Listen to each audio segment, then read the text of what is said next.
Germany only became a country in 1871, yet no nation has had a greater impact on the face of Europe. Dankeschön. Everyone knows the stereotypes, Dankeschön. But on my journey, I'm going to be looking beyond them and seeking out the real Germany.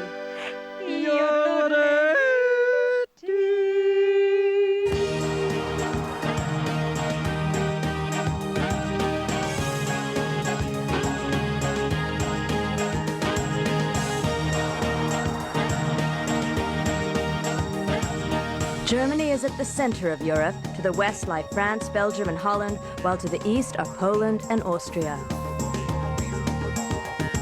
My journey starts in the capital, Berlin. From there, north to the beaches of Sylt, then on to the farmland of Lower Saxony and the village of Langelow. In the south, I visit Nuremberg and Ingolstadt, then Munich for the annual beer fest. In the Bavarian Alps, I visit Hitler's home at Berchtesgaden and Oberammergau.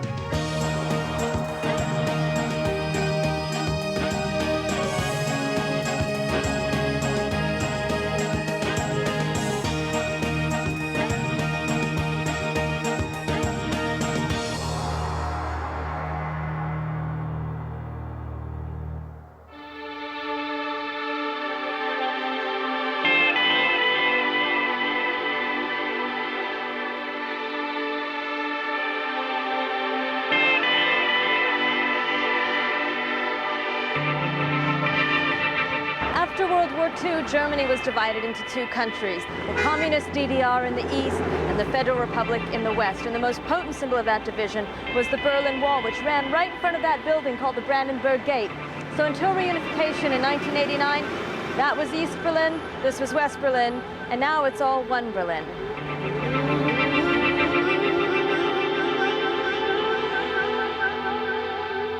When the wall was still standing, there was 100 miles of it. And 25 miles of the wall ran through Berlin. Today, there's just about a mile left of the wall, and on this section, the murals are just crumbling and falling to bits. But in the year 2000, they started reconstructing the murals on that side of the wall.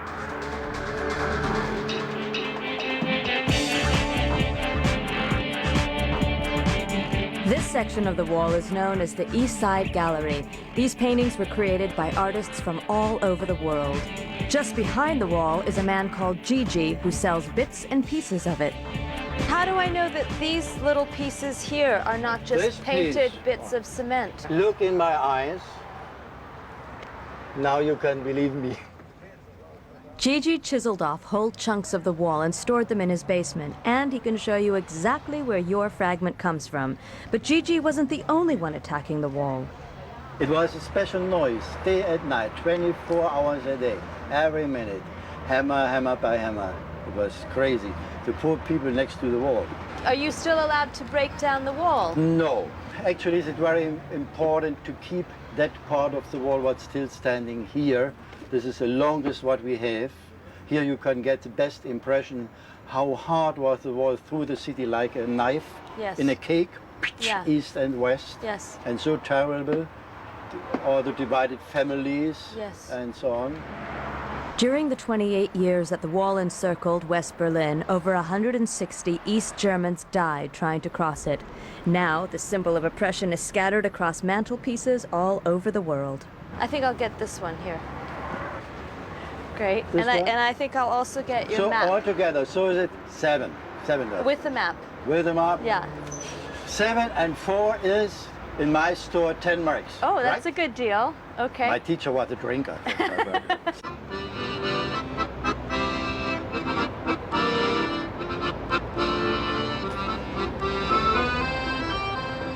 2 years after the Berlin Wall was built, the leader of the free world, John F. Kennedy, came to Berlin and said, "Ich bin ein Berliner." And what he wanted to say is, I am a citizen of Berlin.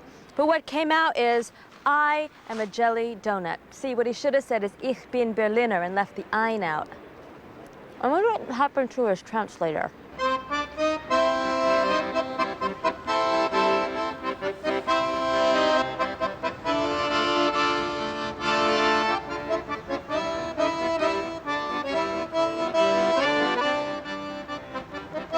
The center of Berlin is dotted with 19th century architecture, easily toured on foot. And when you're tired of walking, there are lazier ways of getting around. In the 90s, the capital of Germany was moved from Bonn to Berlin, and since then they've been reconditioning the buildings, revamping, rehauling, remodeling. The land where the wall once stood has become some of the most valuable real estate in the world. Germany is building a new Berlin to be the capital of Europe. Hotels in Berlin are really expensive, but they've got these agencies where you can rent a room in an apartment for a few days if you're staying or longer. And it's a good way to meet the locals, and it doesn't cost very much. Let's see, Audi, Inni.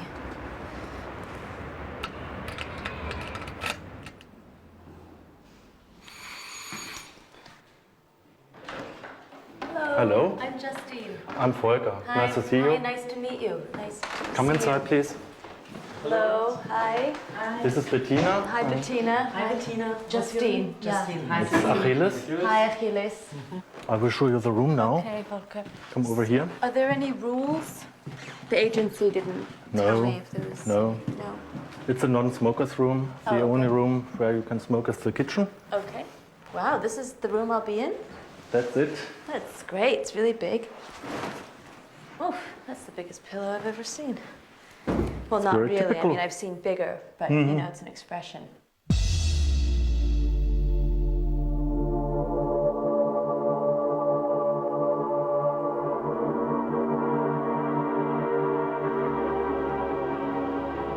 After reunification, the West Germans wanted to replace everything, including these really cute traffic lights, but the East Germans put their foot down and they got to keep their traffic lights. And there are a lot of East Germans who look to the past before reunification with a kind of nostalgia.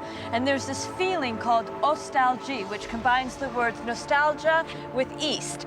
And tonight, Bettina's taking me to an Ostalgie event. Mein Name ist aus. Jawohl. Willkommen. Ich bitte, entsprechend Ruhe und Ordnung reinzubringen, damit wir unsere Meldung abnehmen können. Jawohl. So we've all just come in convoy in these Trabi cars to the statue of Lenin in a car park to ask Lenin permission to have a party tonight. I don't really get it though. Do you really get what's going on? Mr. Lenin, you show us the way to revolution. You show us the way to Moscow. You show us the way to love. You are the DJ. God is a DJ. Show us the way to the party. The Trabant car is the ultimate symbol of the old East Germany, when the wait time for a new Trabi took 14 years. Its body is plastic and it runs on a distinctively smelly mixture of oil and petrol.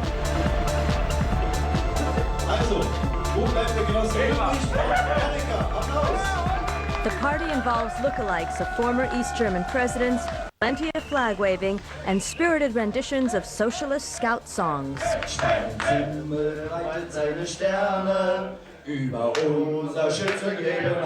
So is there a political point to all of this? We need the third way between the capitalism and communism, and we make this way. We want to make another way of American lifestyle in the red color. The point of it all seemed to be somewhere between global revolution and a night out in the old car. I wonder what Lenin would have made of it all. Germany excels in the area of environmental science, and Berlin is one of the least polluted cities in Europe.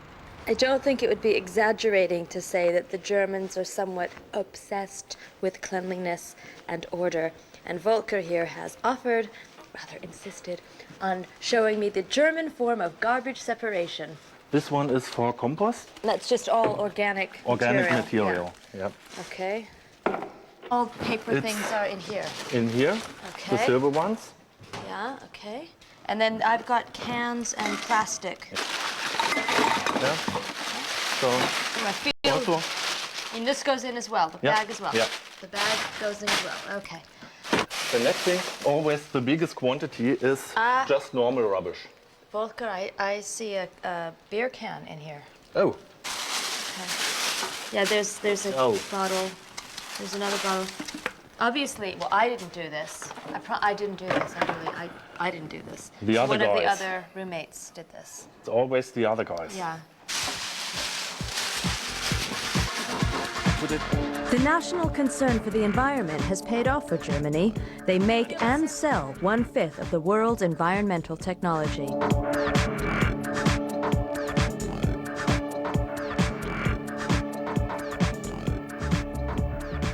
In most countries, if you want to hitchhike, you use your thumb, but in Germany, you use your finger, because they've got this great agency where it's like a centralized database, and if you want to go someplace, you call and you tell them where you want to go, and then they look through their database and they see if there's someone who's driving in that direction, and then they hook you up, and the idea is you split petrol. Hello? Do you speak English? Hi. Hi. You're Juliana? Yeah, I am. So you would. Yeah, if you could open the trunk, Yeah. that'd be great. Really small trunk. My car doesn't do that. I feel like I lucked out. It's a nice car. Yeah, thanks. Why is the trunk so little? Oh, because it's a clean energy car, so it's a hydrogen-driven car. Hydrogen cars are great because they emit far fewer pollutants. But unfortunately, at present, producing hydrogen fuel creates a lot of pollution. In the future, we want to have it produced from renewable energy. So we think on water and maybe sun and wind energy. And Like water. from wind farms, those things you see going you around. produce the hydrogen from renewable resources. I see.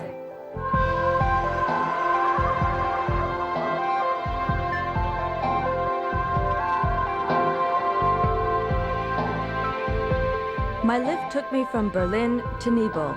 My next stop is the island of Sylt. As there's no road access to the island, all cars have to cross the causeway by train. Sylt lies 5 miles off the northwest coast of the mainland, and it's the most northerly point of Germany.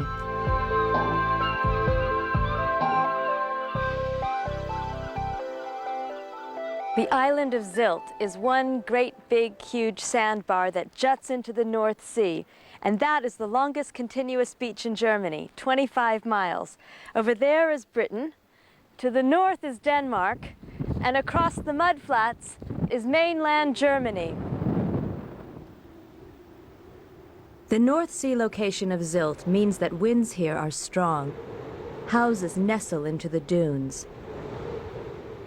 Sylt's incredible beaches and spas have made it a popular retreat for Germany's rich and famous.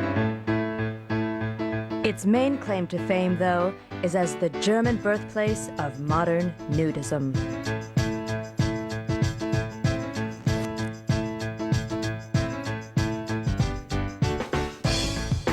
In the 1920s, these beaches attracted members of the naturist movement, who popularized the all-over tan and skinny dipping. Clothes on, clothes off, it's all the same on Sylt.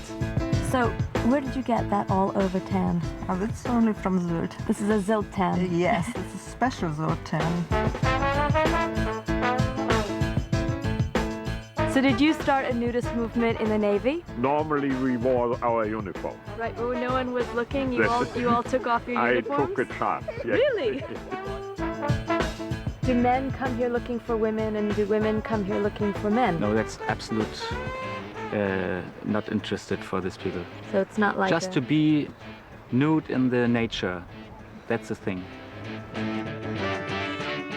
And what about the rest of the beaches in Germany? One could say all German beaches have the means and people take the opportunity if they want to. Well, the wind's come up. I think I'm going to put on some clothes. Fine. All right. The best way to get warm on Sylt is to head for the beach sauna. Sauna? This is the sauna? Yeah. So where do you take off the clothes? The clothes, yes. In here? Inside. It is hot water. Outside is cold water. There's a naked man in there.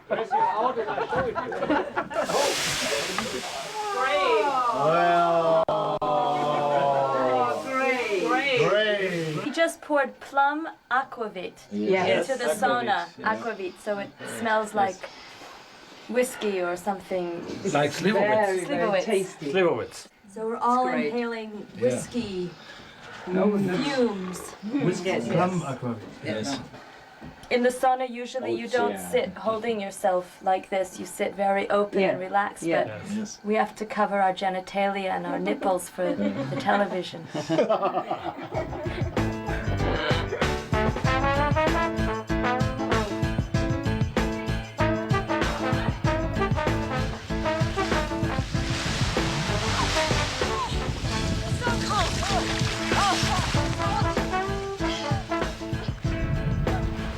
It's so cold.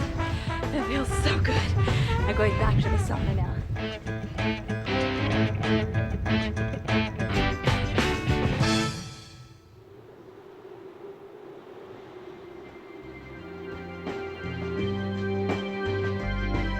My next destination is in Lower Saxony, the second largest state after Bavaria. I'm heading south to Hamburg, into the fertile farmland around the village of Langelow.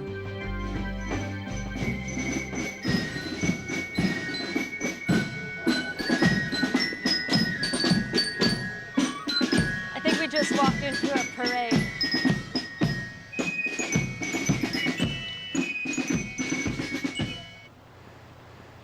Schützen haben da richtig getippt. Bekommt jeder 15 Mark. I need to find someone who speaks English who can explain this to me. This is a Schützenverein.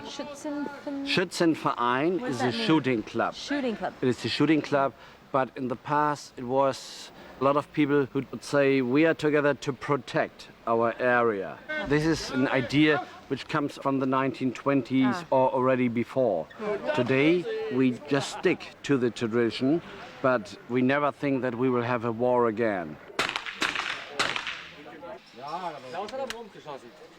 Every Saturday, every Wednesday, we meet ourselves in this shooting area and we shoot sitting and standing just for test purposes.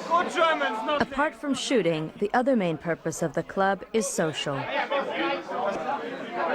Membership is organized by military rank, and medals are awarded for marksmanship and length of service to the club.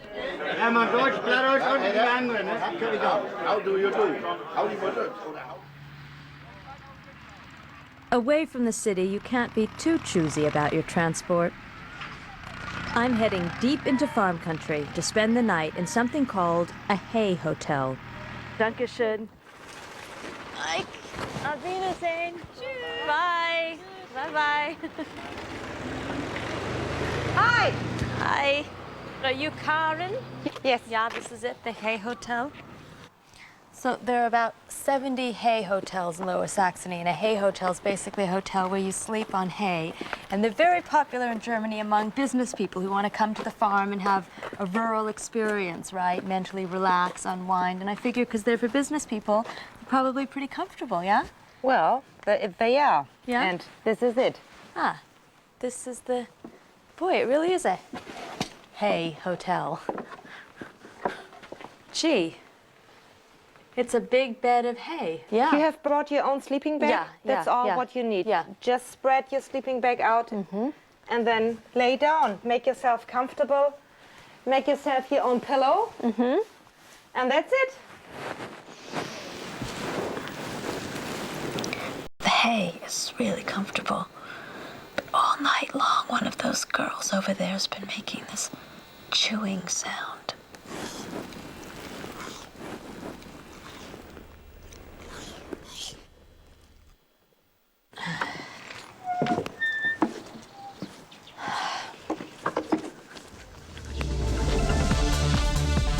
After a sleepless night, I head south on the impressive Intercity Express to Bavaria.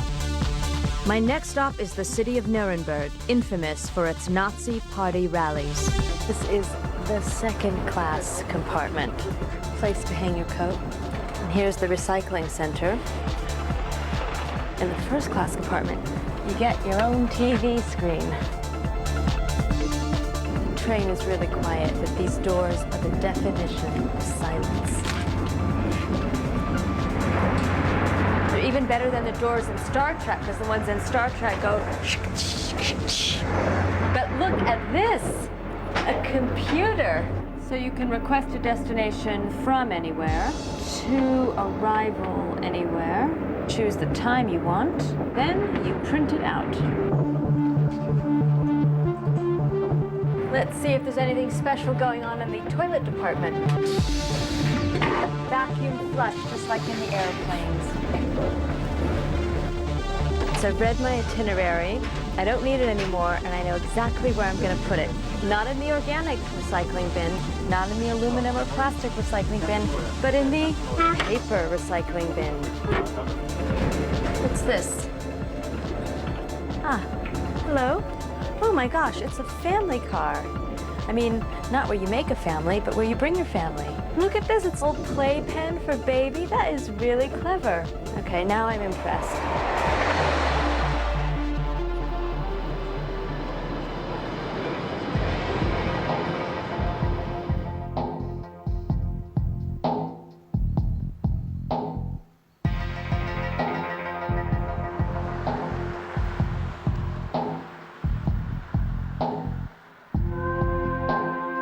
Most people associate the city of Nuremberg with Hitler, with the massive Nazi rallies he held here, and following the war with the Nuremberg trials, when senior Nazi officials were tried and convicted.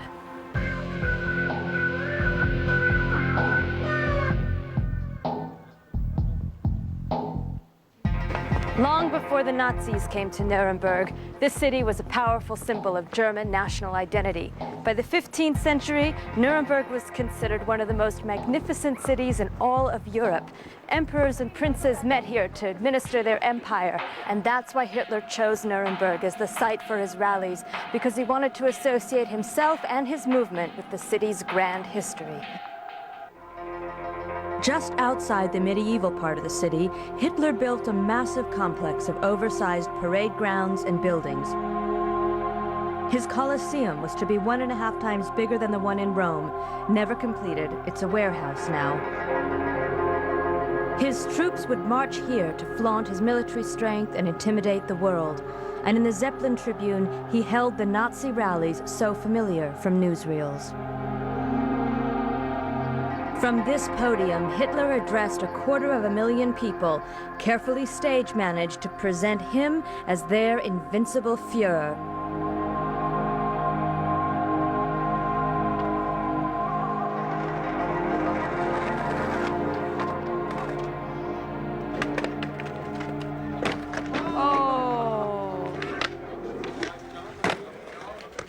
I doubt Hitler had this in mind when he planned his empire that was to last 1,000 years.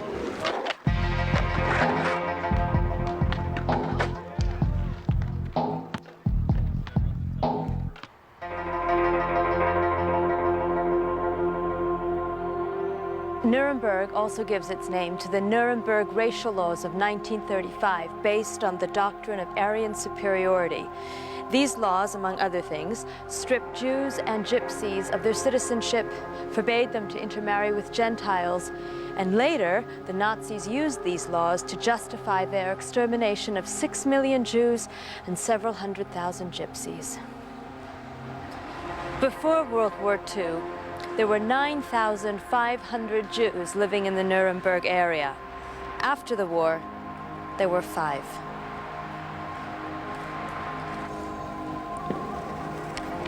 Three of the 5 survivors of the Holocaust came from this town, Fürth, a suburb of Nuremberg. They built this memorial in remembrance of the other Jews from Fürth who were murdered during the war.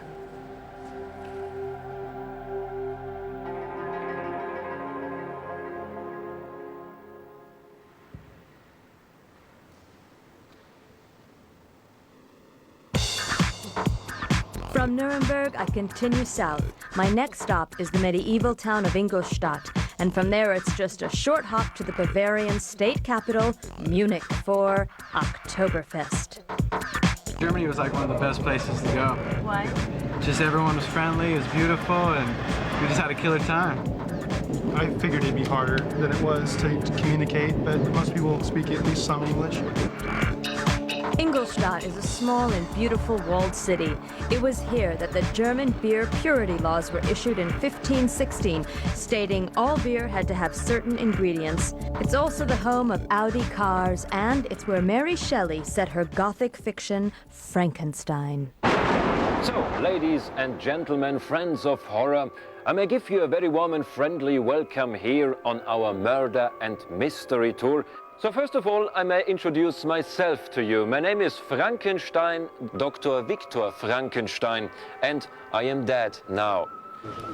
In 1995, a group of high school students got together and decided to put on a show, which was basically a tour giving the history of the town of Ingolstadt and the history of the story of Dr. Frankenstein. And it was so popular that last year, something like 2,000 people went on this tour. And it was also here in Ingolstadt when I was first able to bring back a dead body to life.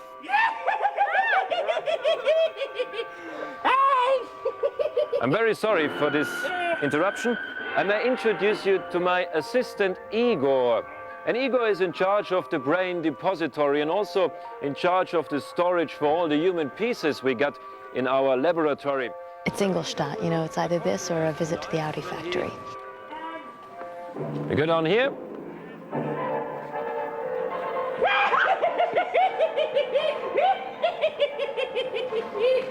And we're here beside the old townhouse of Ingolstadt, and this place here is said to be haunted by a ghost. When this building was erected, there was a worker, and one day he fell asleep. And when he slept, his colleagues didn't see him, and eventually they bricked him into the thick walls. And since the day of his death, his ghost is haunting this place here.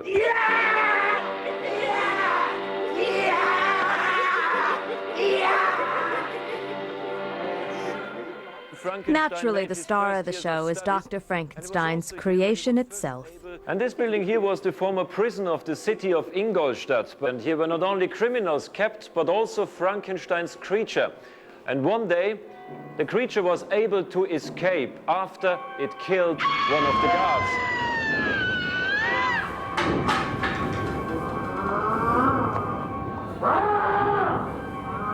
No expense has been spared in creating this monstrous show, except perhaps makeup for the beast's neck. And they splashed out big time on some special effects. They were throwing their rubbish out of the windows.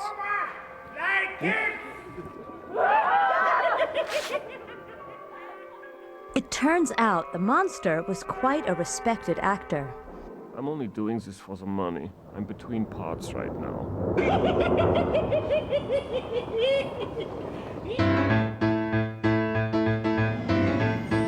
90 miles south of Ingolstadt lies Munich, home of one of the world's most notorious parties.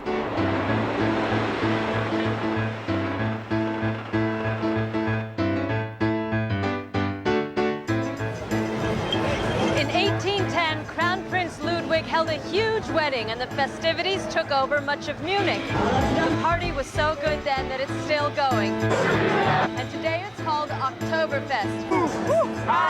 It lasts 12 days and attracts up to 7 million people, a third of whom come from countries as far away as Australia, New Zealand, America, you know what I'm saying, England. And somewhere along the way, someone had the brilliant idea of combining beer drinking with amusement park rides.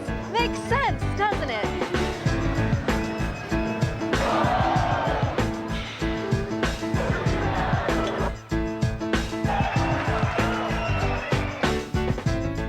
Oktoberfest is a fast food feeding frenzy. 600,000 chickens are devoured, 90,000 pork legs, and 80 oxen. But sausage consumption is in decline from 250,000 in 1980 down to only 150,000 last year. I'm in search of the Bavarian national sausage, the Weisswurst. You have Weisswurst, yeah? Bavarian national Wurst, yeah? Yeah. Unlike many German sausages, Weisswurst are boiled, not grilled. Okay, and with bread? Bread, yes, yes. Ah, a pretzel. Brezel, ja? No, no, no, bread like a hot dog. No. Weißwürste mal Like a hot dog. No. No? Okay, why don't you do one? Yeah. So, and then Yeah. Ah. I think I'm getting the idea behind the Weisswurst. Okay, first you dunk the Weisswurst in the sweet mustard, and then you suck the meat out of the skin. Ja, genau. Super, American. And the Weisswurst is really easy to suck because the meat is very, very soft. It's like a kind of mousse of veal and pork. Then you throw away the skin. It's a fun food. But the main thing that's consumed here is, as you might expect, beer. Nearly 6 million liters. That's enough to fill the dome of the Capitol building in Washington, D.C. Excuse me, are you the person to see about working here? Barmaids can make good money here. On average, $3,500 if they survive the duration.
Self-defense! He pinched my bottom!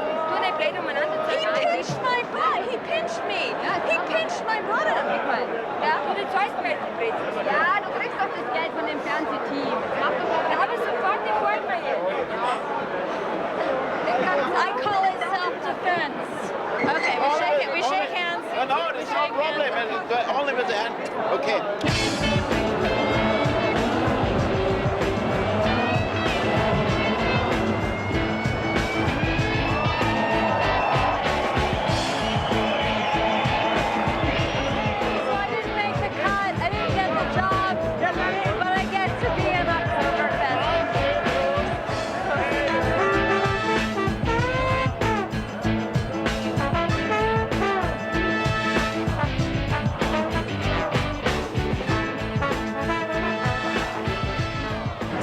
Come to Oktoberfest for then?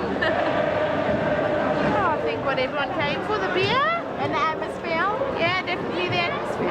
I come almost every year a few times. Really? Really. Doesn't it get to be too much? No, it's real fun actually. It's a lot of alcohol drinking going on, you know, everybody understand each other. So what do you do when they pinch your bum? Laugh it off most of the time. It's nothing too serious. Have a bit of fun. If they're cute, it's not a conversation. And one here. Have you gone on any of the rides? Yes. Yeah. And you feel? Ow.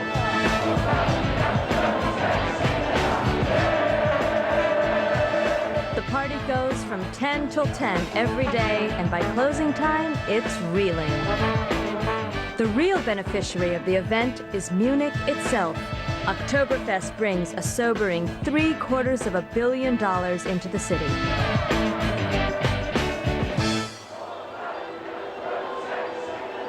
Bitte, wo ist das Phonebüro? The lost and found? Yeah, this way? I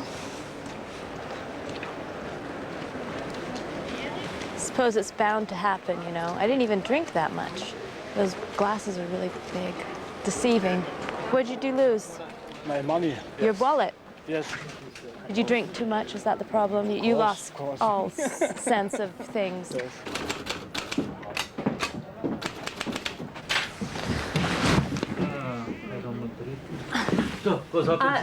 I'm in the line. Yeah. Okay. Gestern Abend vergessen im... Was haben Sie verloren? Rucksack, backpack. A backpack. Yeah. Last night. Rucksack. No, it's not that. Hier ist nix. No. Ja. How would you know my name? Is it you look inside the thing and you write? No, nothing. No? It can be me. No? Okay. No? No. Did you look SH? Can I look? I have nothing. Not exactly nothing. Hundreds of phones, wallets, passports, trousers, all sorts of things are lost and found each day.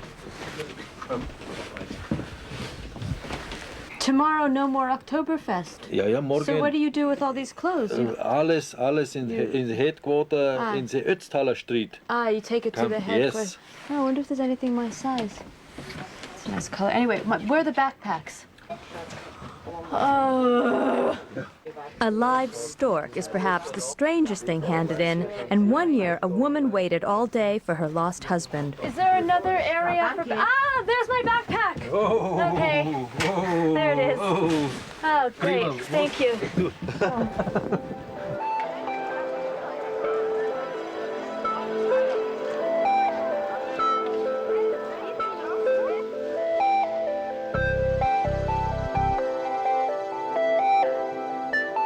South of Munich lie the German Alps. I travel by train to Berchtesgaden.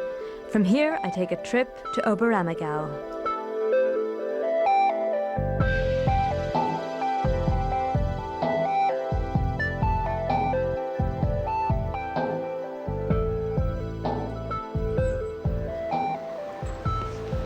Berchtesgaden, which is just across the border from Austria, became the hideaway for Adolf Hitler in the early part of his career when he was on the run. Later, after he became Führer, he made Berchtesgaden his second headquarters after Berlin. And I'm meeting this historian, I think that's him, David Harper, who's going to be showing me what's left of Hitler's mountain stronghold. Hi. Hi, Justine. I'm Hi. David. Good Welcome to meet you. Berchtesgaden. Thank you. Bit by bit, Hitler took over the entire area, constructing over 80 buildings for the Nazi regime. Oh, you've taken me to see a big pile of mud. This is the Berghof site. This was from 1926 on the location of Hitler's home. This is a place where he said he could do his best thinking. Hitler's house, like most other Nazi buildings, was demolished after the war in an attempt to erase the memory of the fascist era. Even today, historic wartime buildings are being pulled down. So what do you think about the tearing down of Nazi buildings? In a way, I think it's a shame, because if we forget the past and try to destroy the past, then we're obviously condemned to repeat it, as the saying goes. So I would rather see a significant building being used as an educational means of talking about that time period, so it does not get repeated. So all that's original from... And things are changing. Instead of demolishing this wartime guest house, the local authority has turned it into a museum. This exhibit here opened not very long ago, and the thing that makes it unique in Germany is that it covers a wide range of topics related to the Third Reich. From its early beginnings through the death camps, the terror apparatus, all the different aspects. It's a very comprehensive documentation center.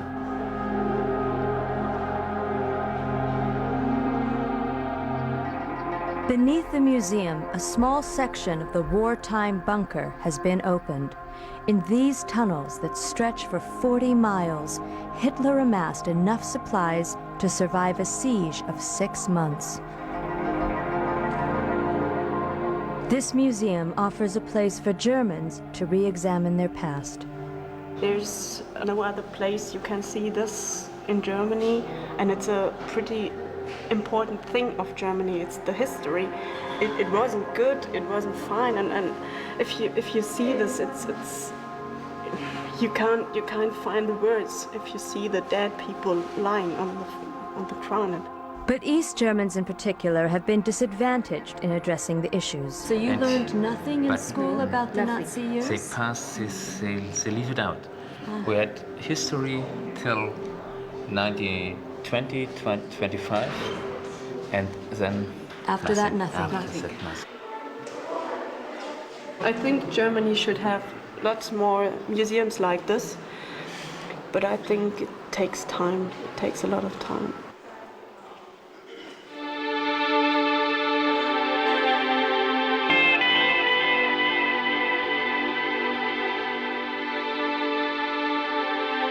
Just west of Berchtesgaden is the town of Oberammergau, one of the most beautiful in the German Alps.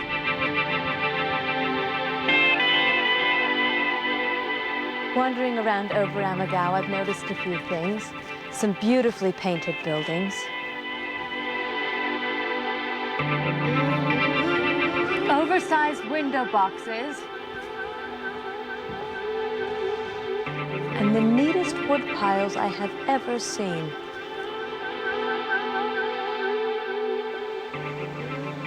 That is perfect. And the other thing I've noticed is that unlike other clean-cut Bavarian towns, Oberammergau appears to be full of hippies, hobos, and surfers. The reason for this dates back to the Black Death. In 1633, the plague struck, and the inhabitants vowed that if God spared their town, they would perform the death and resurrection of Christ every 10 years.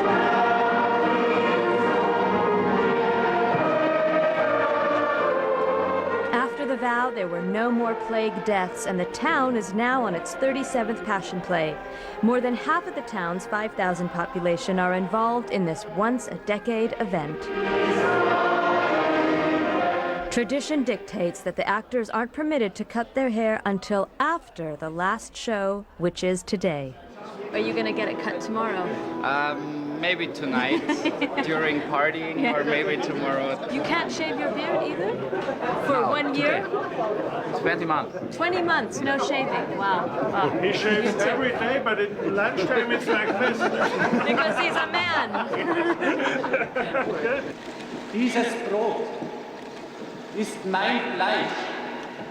Each performance lasts 6 hours. During the lunch break, Jesus and I met for a chat.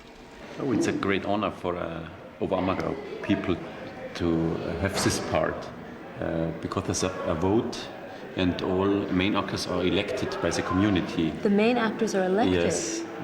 And so if you get a main part, that's a great honor for myself and also for my family. We captured Jesus today on one of the high priest's guards. And now we have another scene right in the beginning of the afternoon. And then we're done for the day. Well, good luck out there. Okay, don't be too hard on Jesus now. None of the actors are professional, and most have regular day jobs, often leaving work for an hour to appear on stage.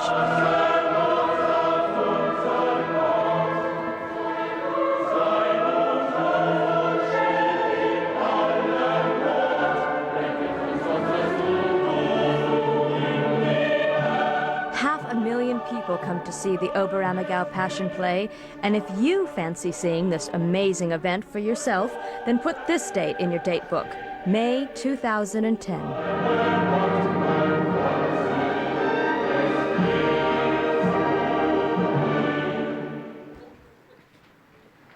Hotels, restaurants, and shops in Oberammergau do a pretty brisk business during the 5 months of the Passion Play. But there is one trade that's pretty relieved to see it all come to an end. As soon as the play ends, the haircutting begins. But it's not just the barbers that are happy. The wig makers cash in too.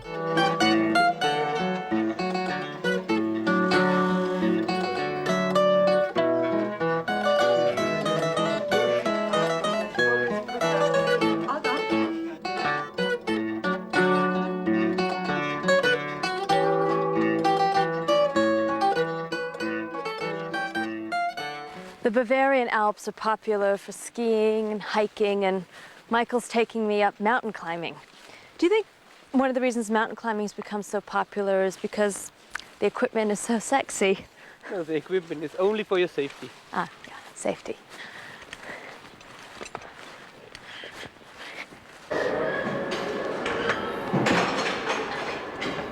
description.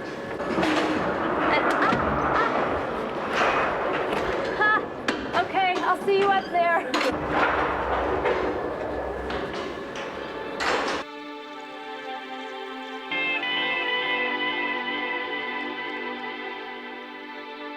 Well, I'm ascending in this cable car.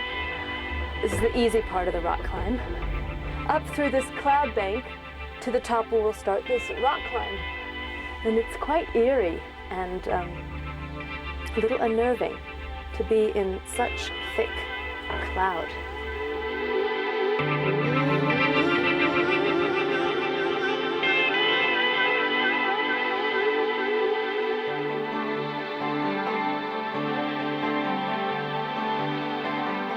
Well, I don't even think I can put into words how beautiful this scenery is.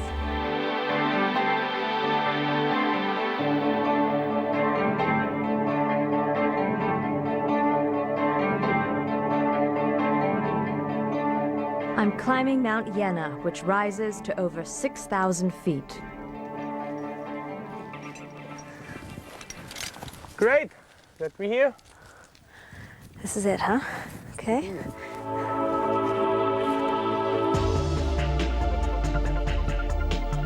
The Alps are well organized for outdoor pursuits, especially mountain climbing, hiking, and skiing. But for a climb like this, it's advisable to take an expert.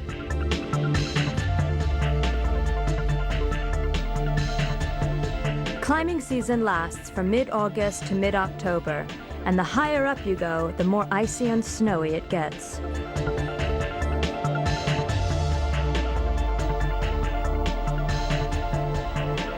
You need to be pretty fit to tackle these rocks, but it's worth the effort because the views are spectacular.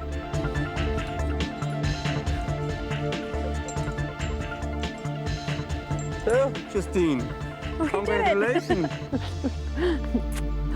Great.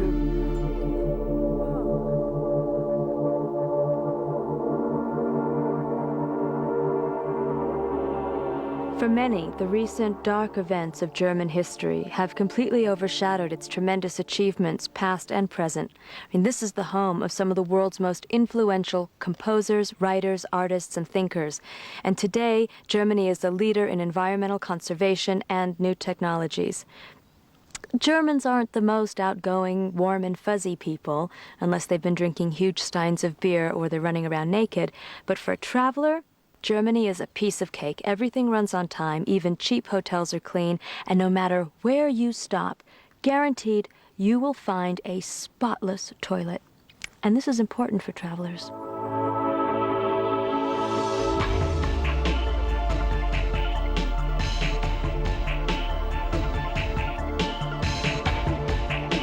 Der møder os et bjergtagende syn igen i morgen, når turen går til de græske øer. Det er 1840.